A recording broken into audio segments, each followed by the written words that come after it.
Oppenheimer presenta. Llega a usted por cortesía de Arcos Dorados.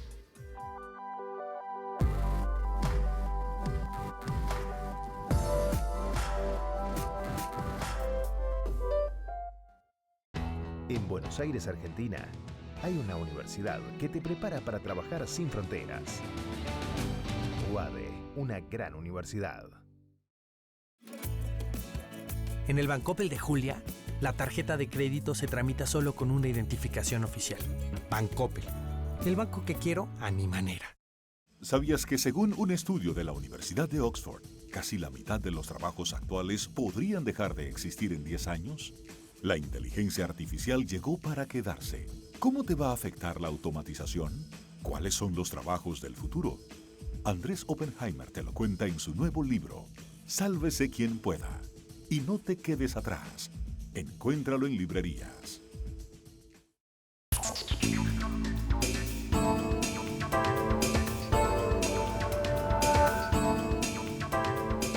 Hola, ¿qué tal? Soy Andrés Oppenheimer. Gracias por estar con nosotros. Hoy vamos a empezar con una pregunta inquietante.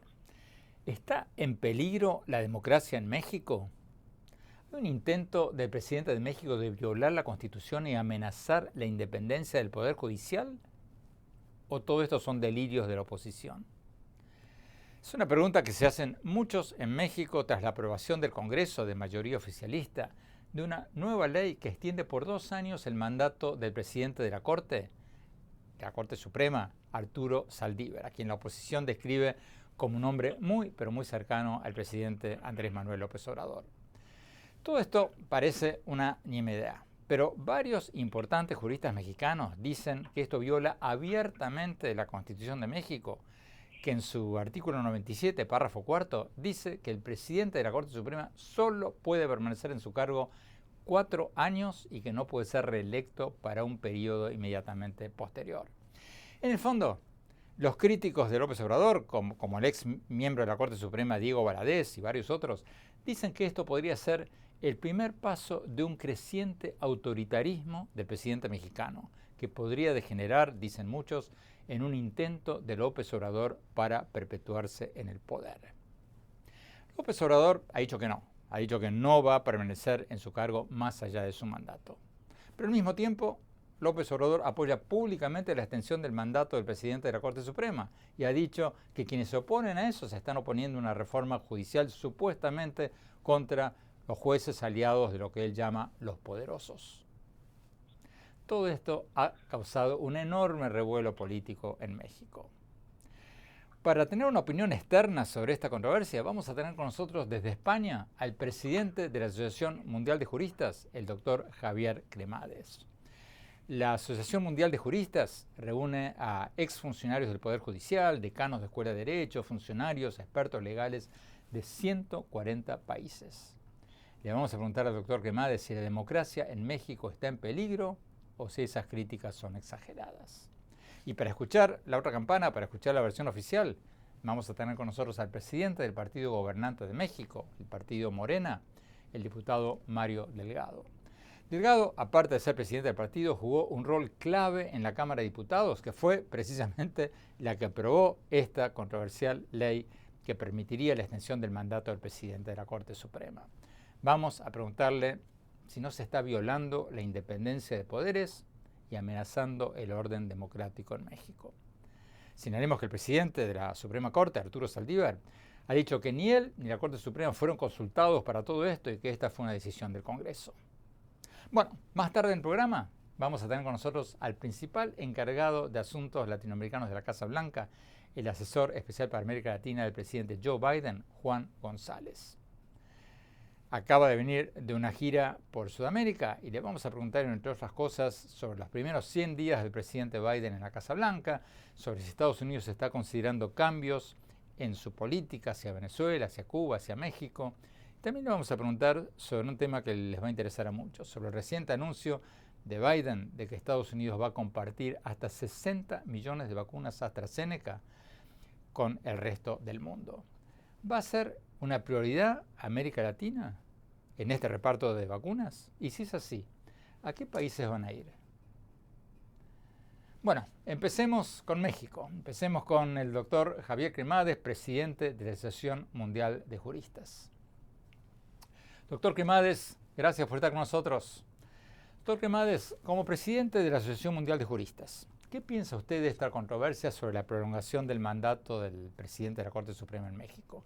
¿Hay peligro para la democracia? ¿Hay un peligro para la democracia en México o esos temores son exagerados?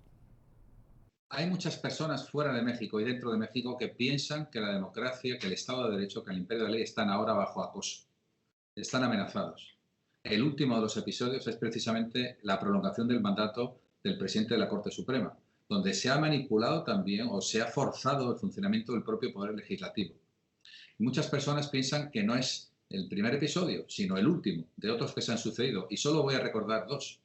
Uno de ellos es, por ejemplo, el cuestionamiento del funcionamiento de la Autoridad Electoral Independiente, que es un órgano clave para el nacimiento y el desarrollo y el mantenimiento de la democracia en México.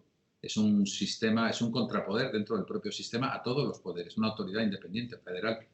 Y otro, todavía más grave en mi opinión, que ha sido cuando públicamente, en una de sus mañaneras y por escrito, el presidente se ha dirigido precisamente al señor Zaldívar, al presidente de la Suprema Corte, para pedir que expediente, que sancione, que intervenga, que paralice a un juez que ha osado paralizar su reforma energética.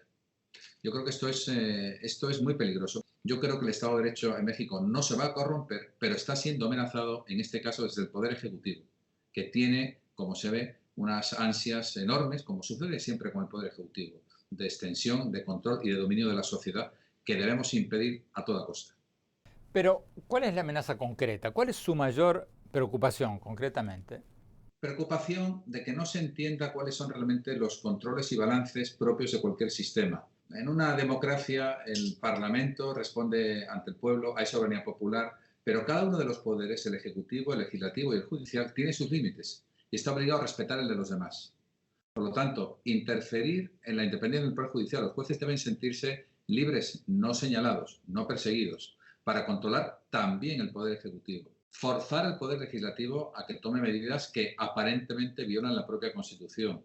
Interferir también ante una autoridad independiente que forma parte de la institucionalidad son motivos suficientes. Yo no conozco en detalle la legislación mexicana, pero sí he hablado y he oído a algunos de los líderes jurídicos del país estar sumamente preocupados porque se pueda subvertir la democracia. No va a pasar eso en México, pero no va a pasar, entre otras cosas, porque hay instituciones que la van a proteger. Porque el poder, todo poder, tiende a perpetuarse y luego tiende a corromperse. No estoy hablando de una ideología concreta, estoy hablando de que al Poder Ejecutivo hay que tenerle sumamente limitado en cuanto a sus competencias, porque la tensión natural, la dimensión real de cualquier Poder Ejecutivo va a ser el de extender sus tentáculos por toda la sociedad, y eso no puede suceder en una democracia.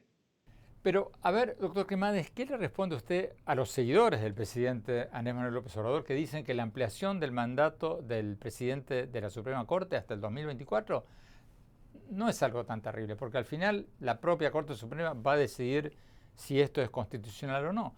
¿Qué le responde usted a quienes dicen que esto no es una amenaza para nada porque la Corte Suprema va a tener la decisión final?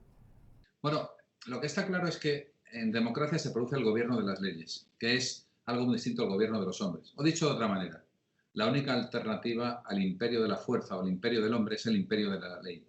Y lo que estamos viendo aquí es que al interés del gobernante se están alterando reglas de juego. Yo entiendo perfectamente el argumento de los seguidores de López Obrador y podría ser que acabasen llevando razón si la Corte Constitucional, en este caso la Corte Suprema, se pronunciara a favor de la constitucionalidad de la medida. Pero mientras tanto, tenemos esa rocambolesca situación donde el propio presidente dice que no sabe aún si está de acuerdo con una norma que prolonga su mandato porque el tribunal que él preside tiene aún que pronunciarse sobre la propia constitucionalidad de la norma. Creo que es tensar un poco las reglas de juego y sobre todo es jugar muy pro domo sua. Doctor Cremades, ustedes, la Asociación Mundial de Juristas, ¿ustedes van a tomar una postura oficial sobre todo esto? Bueno, yo he tenido conocimiento de esto precisamente porque muchos mexicanos, líderes de asociaciones, de colegios, de barras de abogados, juristas, magistrados, nos han alertado, miembros de la Asociación Mundial de Juristas, y nos han pedido solidaridad.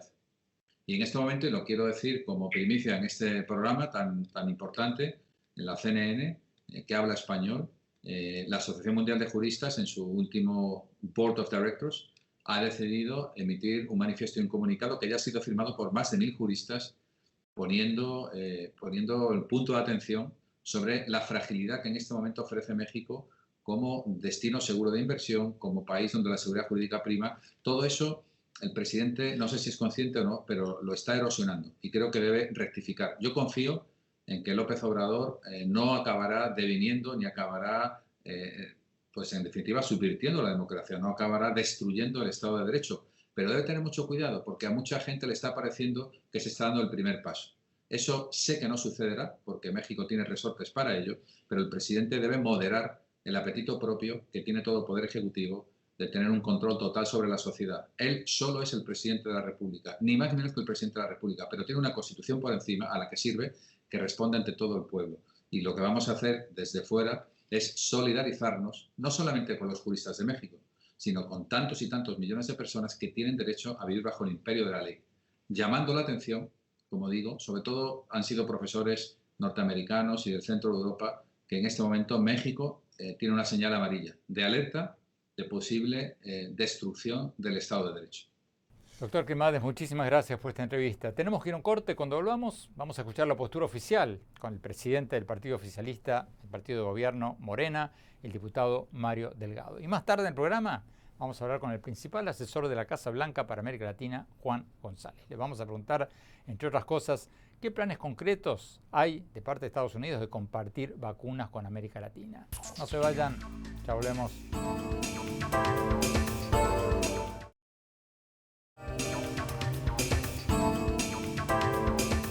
Gracias por seguir con nosotros. Para quienes recién se nos unen, estamos hablando sobre la tormenta política que está teniendo lugar en México. La oposición y muchos juristas dicen que el presidente Andrés Manuel López Obrador y el Congreso de mayoría oficialista están violando la Constitución al querer extender por 2 años el mandato del presidente de la Corte Suprema, Arturo Saldívar, a quien describen como un hombre muy, pero muy cercano al presidente. Parece un tema trivial, pero no lo es. En el bloque anterior, el presidente de la Asociación Mundial de Juristas, Javier Cremades, nos decía que esta ofensiva pone en manifiesto lo que él llamó la fragilidad que ofrece México como un país donde se respeta la Constitución y como un destino seguro para las inversiones. Para escuchar la otra campana, la postura oficial, tenemos con nosotros al presidente del partido oficialista, el partido Morena, el diputado Mario Delgado. Diputado Delgado, muchas gracias por estar con nosotros. Diputado, vayamos al grano. ¿Cómo justifican ustedes el haber pedido la extensión del mandato del presidente de la Corte Suprema cuando la Constitución mexicana lo prohíbe? Permítame leerle el artículo 97, artículo 4 de la Constitución. Usted seguramente lo conoce, pero para beneficio de la audiencia, dice textualmente que, abro comillas, cada 4 años el Pleno elegirá de entre sus miembros al presidente de la Corte Suprema de Justicia de la Nación, el cual no podrá ser reelecto para el periodo inmediato posterior. Cierro comillas. ¿Cómo explican ustedes esta ley que aprobaron que muchos consideran abiertamente inconstitucional? El criterio que tomaron los senadores de varios partidos y los diputados se basa en que estamos viviendo una profunda reforma al Poder Judicial en México. Desde hace muchos años es una deuda pendiente en nuestro país. Tú sabes que la impartición de justicia deja mucho que desear en México. Y reformar a un poder como el judicial no es tarea sencilla. Y el ministro Saldívar, a mí me tocó incluso estar en un informe de él en diciembre y habló por primera vez, porque nunca se hablaba de esto, en la Corte en su informe, de limpiar de corrupción al Poder Judicial y de erradicar vicios como el nepotismo que está tan arraigado dentro del Poder Judicial. Entonces, se está viviendo esta reforma profunda. Y hay, pues, quien no quiere que avance, evidentemente. Hay resistencias, hay muchas inercias acumuladas que no hacen de esto una tarea sencilla. Entonces, ahora el ministro Saldívar encabeza ese liderazgo, encabeza esa iniciativa y pues no se van a repetir las condiciones para que esto se pueda dar tan fácilmente. Entonces entiendo que el criterio que han sido los diputados y senadores es extenderle el plazo de su mandato para poder concretar esta reforma. Pero la Constitución lo dice claramente que no se puede. ¿No están ustedes dándole mayor poder al Congreso que a la Constitución y al Poder Judicial? No se trata de una reelección, está el ministro dentro del periodo para el cual fue electo, es simplemente extenderle el mandato como presidente. Y bueno, eso es algo que finalmente va a resolver la Corte. Ya hubo una disposición por parte del legislativo, pero será finalmente la Corte quien decida. El presidente de la Asociación Mundial de Juristas nos acaba de decir en el bloque anterior que esta controversia podría afectar la imagen de México como un país seguro para las inversiones. ¿Qué responde usted a eso? Es propaganda de la derecha, de los conservadores. Con cualquier pretexto están tratando de argumentar que el presidente López Obrador quiere reelegirse. Él es un demócrata y lo ha demostrado, viene de la lucha por la democracia. Y una y otra vez, es esta propaganda, Andrés, de querer decir que nos vamos a convertir en Venezuela, que Andrés Manuel López Obrador es un dictador. Mira, por ejemplo, en el 2011 se hizo una reforma para que el actual presidente del INE extendiera su mandato a 9 años. Él terminaba en el 2019 y se le extendió para que terminara en el 2023. Y no tuvimos la propaganda y el escándalo con el que ahora se pretende presentar a la opinión pública esta reforma. Bueno, pero la Constitución no habla del INE, del Instituto Nacional Electoral. Habla de que no se puede reelegir al presidente de la Corte Suprema. Sí, pero no lo estamos reeligiendo, Andrés. La propuesta no es reelegirlo. La propuesta es que se extienda el mandato para concluir la reforma y ahí vendrá pues después la sustitución de alguien más que presida la Corte. Diputado Delgado, muchísimas gracias. Tenemos que ir a un corte. Cuando volvamos, vamos a tener con nosotros al principal encargado de asuntos latinoamericanos de la Casa Blanca, Juan González. Le vamos a preguntar, entre otras cosas, sobre el anuncio del presidente Biden de que Estados Unidos va a compartir hasta 60 millones de vacunas AstraZeneca con el resto del mundo. ¿Va a ser una prioridad América Latina o no? No se vayan, ya volvemos.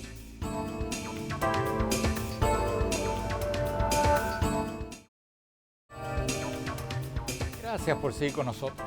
Juan González es el asesor especial para América Latina del presidente Joe Biden y director del Departamento de América Latina de la Casa Blanca. En otras palabras, es el principal encargado de asuntos latinoamericanos de la Casa Blanca.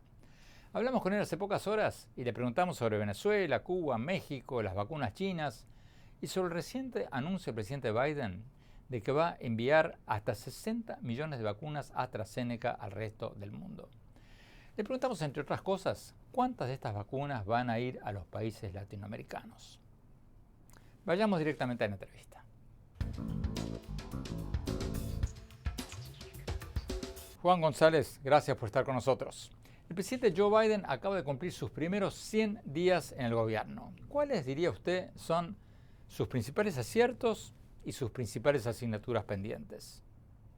Bueno, gracias por la invitación, Andrés. Lo primero es el presidente se ha enfocado 100% y la vicepresidenta en el rescate de este país, combatir la pandemia y recuperar la economía. Entonces, más de 200 millones de dosis de vacunas se han dado. Eso es más o menos, y ha bajado en los primeros 100 días, ha bajado el índice de muertes más del 75% desde que ellos llegaron al gobierno. Han dado 160 millones de cheques de $1,400, o sea que el 85% de la población los ha recibido y hemos creado más más trabajos que cualquier otro presidente en la historia. Ese ha sido el enfoque número uno del presidente y ha sido algo que lo ha hecho de una forma primariamente bipartidista para recuperar el país. Pero como has visto también el presidente, el cambio en tono, el enfoque de regresar a la cumbre del cambio climático, regresar al World Health Organization y comenzar a prepararnos para comenzar a compartir vacunas. El anuncio reciente lo viste, de 60 millones de vacunas de AstraZeneca que se van a compartir con el mundo. Es solo el inicio de un esfuerzo para ayudar al resto del mundo a recuperarse de la pandemia. Pero lo más importante también es que la agenda climática del presidente tiene un aspecto muy fuerte doméstico y también uno que tiene mucho que ver con la justicia social, dado que en este país hemos tenido un debate muy activo sobre temas de raza y injusticias que vemos en cuanto a oportunidades económicas y el trato del sistema judicial para ciertos elementos de nuestra población. Antes de preguntarle si América Latina va a ser una prioridad en la entrega de estas hasta 60 millones de vacunas, y antes de preguntarle sobre Venezuela, Cuba, México, etcétera, etcétera, déjeme seguir un poco con Estados Unidos. La posición del Partido Republicano dice que en estos últimos 3 meses, en los primeros 3 meses del presidente Biden, se produjo una crisis migratoria supuestamente porque Biden habría alentado tácitamente a los indocumentados a venir a Estados Unidos. ¿Qué responde usted a estas críticas?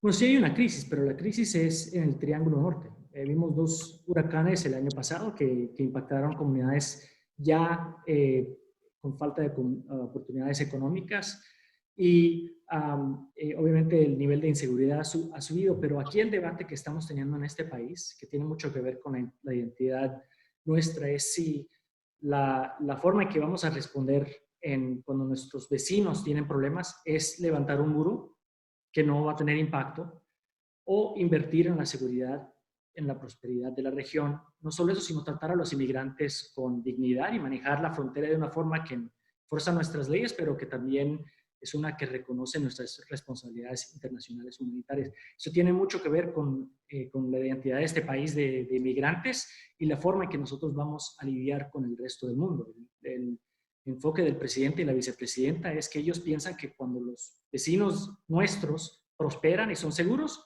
nosotros beneficiamos. Entonces, lo que estamos viendo ahora es una crisis que la administración previa trató de ignorar y trató de resolver con un muro, y eso sabemos que no tiene resultado. Hablemos de Venezuela, la mayor crisis de las Américas. Según algunos reportes de prensa en los últimos días, el gobierno del presidente Biden, o sea, ustedes estarían evaluando flexibilizar las sanciones contra Venezuela. ¿Es cierto eso? Lo que hemos dejado aquí es muy claro, es que reconociendo que la previa administración sí hizo unas cosas bien en Venezuela, el tratar de unir a más de 50 países a no reconocer los resultados fraudulentos de la elección de mayo del 2018, pero desde entonces avanzando una política de secciones unilaterales que no sabemos todos, no tiene impacto en la historia, han funcionado en una transición de régimen. Entonces, el enfoque de esta administración va a ser multilateralizar la respuesta al tema de Venezuela. Hemos tenido conversaciones con nuestros aliados en Europa, con los países de Latinoamérica y aún con países que tradicionalmente la administración previa no estaba tratando de buscar áreas de colaboración. Y nosotros creemos que la única salida a la situación actual es a través de negociaciones y tienen que llevar a una transición pacífica, a elecciones justas que sean verificadas por un cuerpo internacional creíble. Esa es la forma. Y nosotros buscamos incrementar la presión de forma multilateral si no vemos avances o vemos retrocesos en el proceso. Si vemos avances concretos que llevan hacia el fin de una Venezuela democrática, entonces vamos a responder. Pero de que vamos a flexibilizar las sanciones, eso no es correcto. Pero también tengo que dejar claro aquí que la situación humanitaria tiene que ser el enfoque, ¿no? Entonces, por eso estamos apoyando los esfuerzos del gobierno de Guaidó para conseguir un acuerdo de COVAX.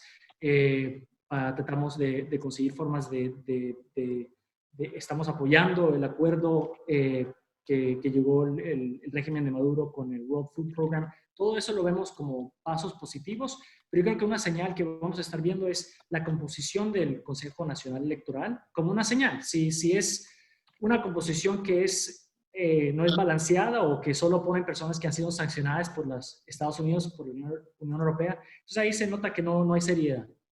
Se me adelantó la pregunta porque algunos reportes de prensa están diciendo que el régimen de Maduro estaría considerando, por ejemplo, nombrar a 2 opositores para el Consejo Nacional Electoral de 5 miembros. ¿Eso sería suficiente para que Estados Unidos considere empezar un deshielo en la relación con el régimen de Maduro?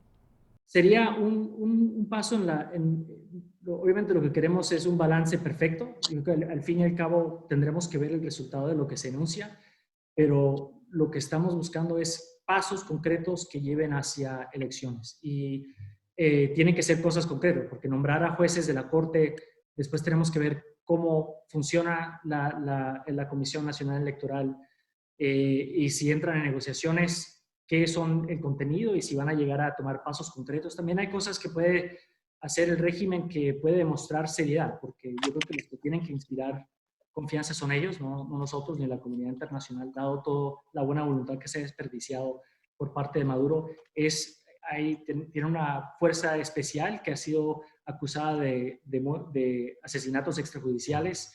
Tenemos obviamente a prisioneros políticos. Hay muchas cosas que ellos pueden hacer para demostrar seriedad ante un proceso negociado. Tenemos que ir a un corte. Cuando volvamos, vamos a ver lo que nos dijo el principal encargado para asuntos latinoamericanos de la Casa Blanca sobre las 60 millones de vacunas AstraZeneca que Biden prometió compartir con el resto del mundo. Vamos a preguntar si va a haber una prioridad para los países de América Latina. No se vayan, ya volvemos.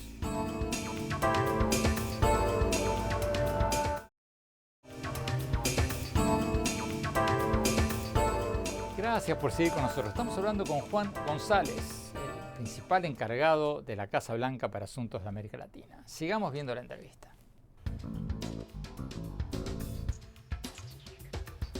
Hace pocos días el general Raúl Castro se retiró de su puesto como secretario general del Partido Comunista, considerado por muchos como el cargo más importante del país, y fue reemplazado por el presidente Díaz-Canel. Ustedes, el gobierno de Joe Biden, ¿ustedes ven señales de que hay un cambio en Cuba que podría llevar a una flexibilización de las sanciones contra Cuba? Bueno, yo creo que aunque en este momento no habría un Castro en el poder, tendríamos que ver, de nuevo, tenemos que ver pasos concretos. El presidente ha dejado muy claro su compromiso de levantar límites sobre viajes y remesas y tratar de llegar a un nivel en donde vamos a poder llegar a cumplir con nuestro compromiso de llenar 20,000 visas de migrante al año. Pero lo más importante para nosotros es obviamente que la política de los Estados Unidos bajo el presidente será una en donde los americanos, especialmente los cubanos americanos, son los mejores embajadores de la diplomacia estadounidense, pero también que los derechos humanos serán un eje clave en cualquier conversación que tengamos nosotros con el régimen.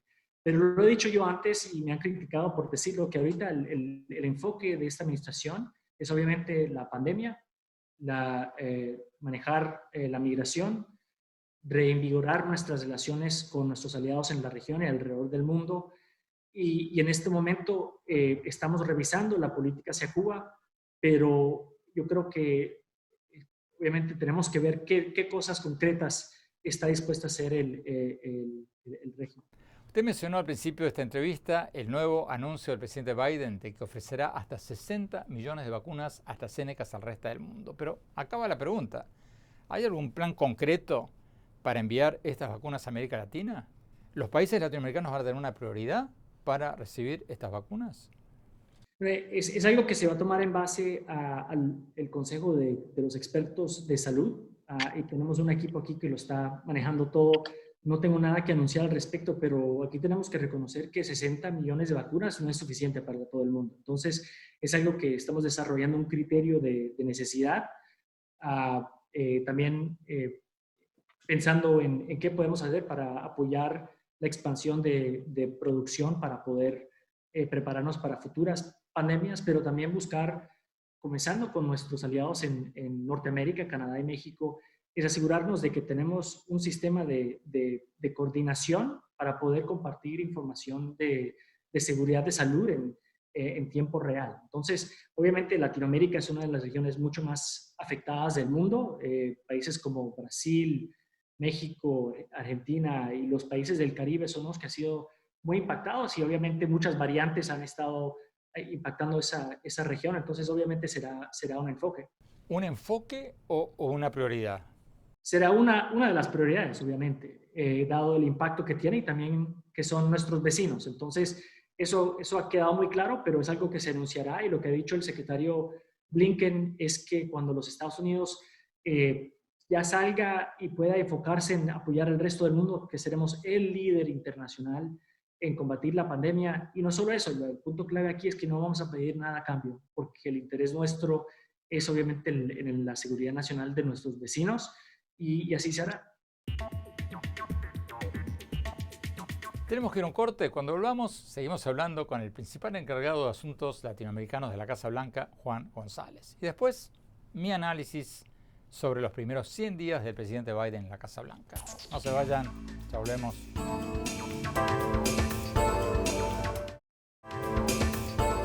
Gracias por seguir con nosotros. Estamos hablando con Juan González, el principal encargado de la política hacia América Latina de la Casa Blanca. Sigamos viendo la entrevista.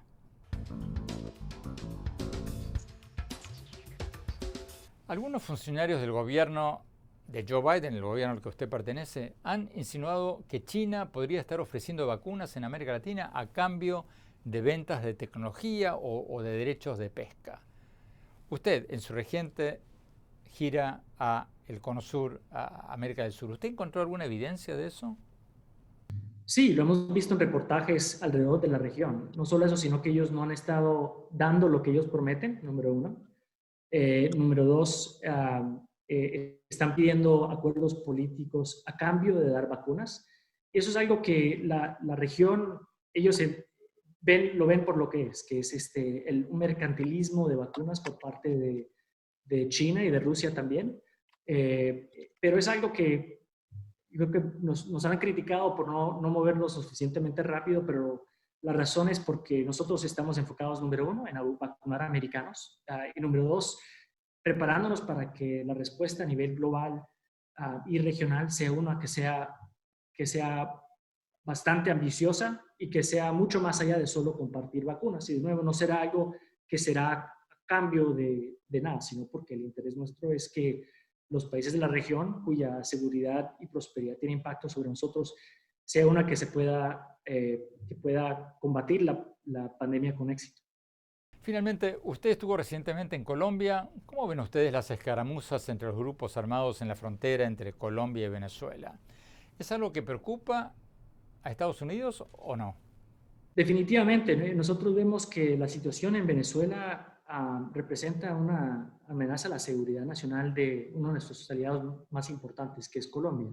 Y lo que hemos visto es un abandono por parte de Maduro de sectores de su territorio donde el Ejército de Liberación Nacional opera con abandono. Grupos de traficantes lo usan como rutas para mercadear sus productos y mandarlos a los Estados Unidos. Este es el resultado de lo que pasa y sospechamos que mucho de eso tiene que ver una competencia entre el ejército venezolano y grupos criminales colombianos para controlar la ruta de tráfico de drogas. Eso es algo que se debe de debatir, pero es una falta de responsabilidad por parte de régimen de dejar que estas cosas pasen, que dejar que lleguen a este momento y obviamente es algo que yo hablé con el presidente Duque cuando estaba allá y obviamente queremos asegurar de que cualquier cosa que pase en Venezuela no destabilice a un aliado tan importante como Colombia. Tenemos que ir a un corte. Cuando hablamos, mi opinión sobre algunas de las cosas de las que hablamos hoy. No se vayan, ya volvemos.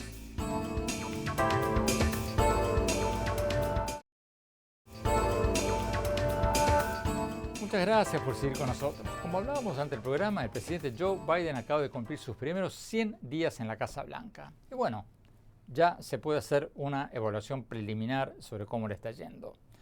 Yo creo que, objetivamente hablando, le está yendo bastante bien. Entre otras cosas, porque las encuestas muestran que es mucho más popular que su antecesor.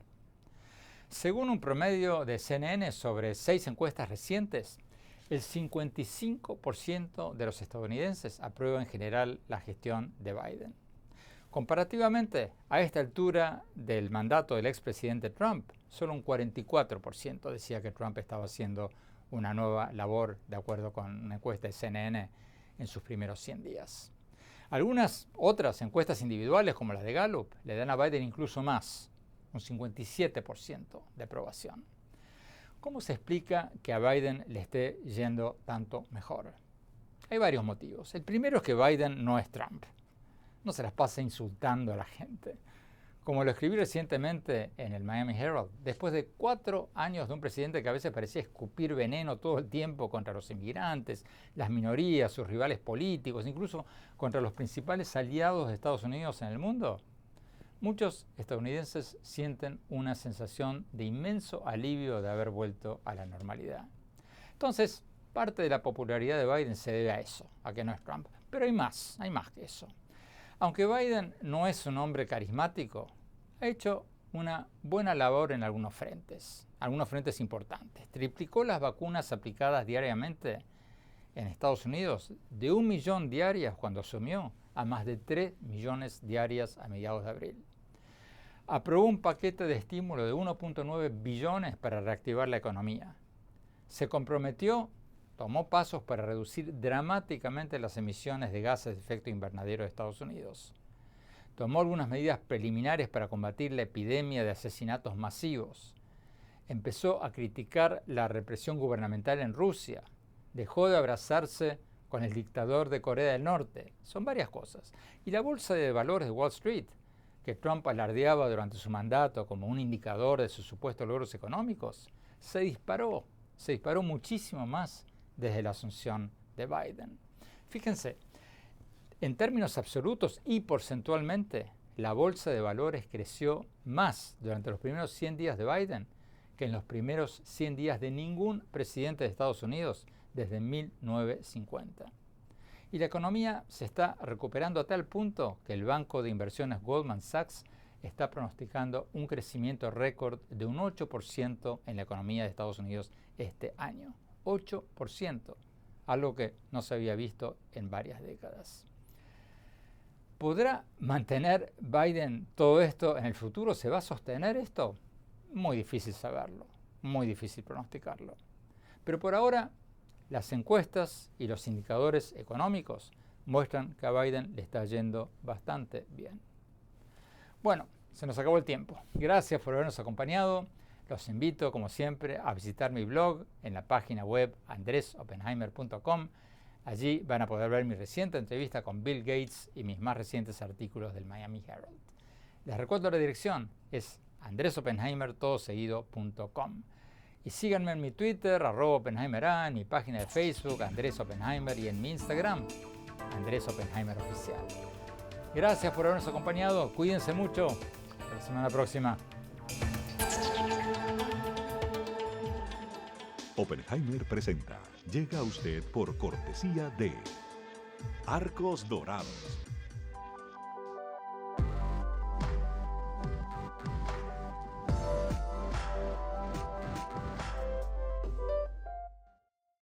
En Buenos Aires, Argentina, hay una universidad que te prepara para trabajar sin fronteras. UADE, una gran universidad. En el Bancoppel de Pedro, el préstamo digital se obtiene a través de un sencillo SMS.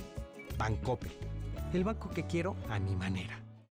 ¿Sabías que según un estudio de la Universidad de Oxford, casi la mitad de los trabajos actuales podrían dejar de existir en 10 años? La inteligencia artificial llegó para quedarse. ¿Cómo te va a afectar la automatización? ¿Cuáles son los trabajos del futuro? Andrés Oppenheimer te lo cuenta en su nuevo libro, Sálvese quien pueda. Y no te quedes atrás. Encuéntralo en librerías.